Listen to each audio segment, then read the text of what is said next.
आए हुए दर्शक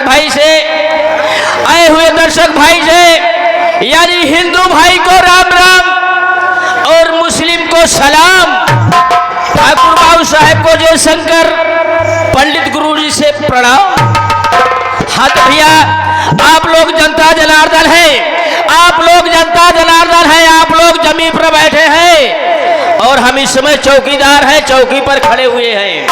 हाँ तो भैया आप लोगों से मेरा एक ही लाजन निवेदन मिलती है, कृपया करके आप लोग अपना उचित स्थान लेके बैठ जाए भैया, क्योंकि 1 घंटे 2 घंटे का प्रोग्राम नहीं है, ये सारी रात का प्रोग्राम है भैया। अगर आप लोग खड़े होकर लेंगे तो पैर दुखने लगेगा, अगर खड़े खड़े ले भैया भाषा में खड़े खड़े ले तो गोड़ पिराए लागे, अब बैठ के लेगा तो बड़ा मजा आए। यानी मनोरंजन देने के लिए हम लोग आए भैया। ये आपकी गांव, आपके क्षेत्र में हम लोग आए हैं, कृपया करके आप लोग उचित स्थान लेकर बैठ जाए भैया। अगर बैठने की जगह नहीं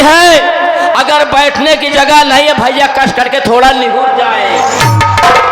अगर निहुर जाएंगे तो पीछे देखने वाले भाई को कष्ट नहीं होगा। लेकिन हम यहाँ चलते हैं क्योंकि समय बहुत कम है, इसलिए एक लाइन लीजिए। कौन सा? अच्छा सिला दिया तूने मेरे प्यार का, यार ने ही लूट लिया घर यार का।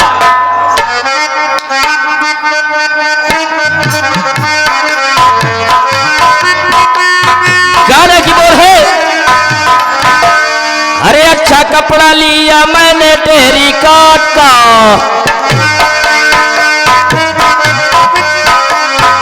अच्छा कपड़ा लिया मैंने तेरी काट का, नाप लिया